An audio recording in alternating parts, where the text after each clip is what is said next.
Operation Sindoor ఆ తర్వాత జరిగిన పరిణామాలు ఇవన్నీ మనకి తెలియజేశాయి. వాయుసేన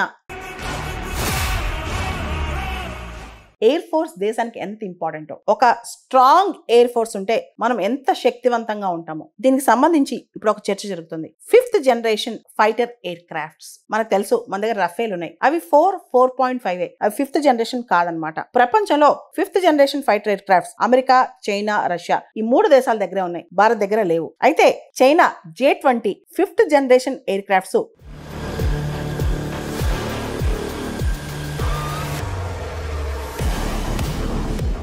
పాకిస్తాన్కి ఇస్తుంది అని ఒక న్యూస్ వస్తుంది. దాంతో పాటు చైనా ఆల్రెడీ 6th జనరేషన్ సంబంధించి ప్రోటోటైప్ తయారు చేసింది. అమెరికా కూడా 6th జనరేషన్ తయారీలో ముందుకెళ్ళిపోతుంది అనమాట. కానీ భారతదేశం మాత్రం ఇంకా 4.5 జనరేషన్ లోనే ఫైటర్ ఎయిర్ క్రాఫ్ట్స్ దశలో ఉందన్నమాట. ఈ సందర్భంగా రీసెంట్ గా భారతదేశం ఒక అనౌన్స్మెంట్ చేసింది. India advanced medium combat air craft AMCS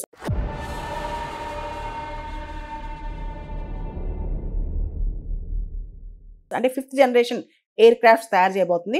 దీనికి సంబంధించి HAL మరియు ప్రైవేట్ ఏజెన్సీస్ కూడా వాళ్ళ తయారీలో ముందుకు రావచ్చు అని చెప్పి ఎగ్జిక్యూషన్ ఆర్డర్స్ గవర్నమెంట్ ఇవ్వబోతుంది. కానీ ఇవన్నీ చేసి బయట వచ్చేసరికి మొత్తం దాదాపు 10-12 సంవత్సరాలు పట్టొచ్చు అనమాట. అంటే మనకి ఓవరాల్ గా బాగా స్ట్రెంత్ ఉన్న 5th generation fighter aircrafts స్వదేశీయంగా బయటకు రావాలంటే టైం పడుతుంది.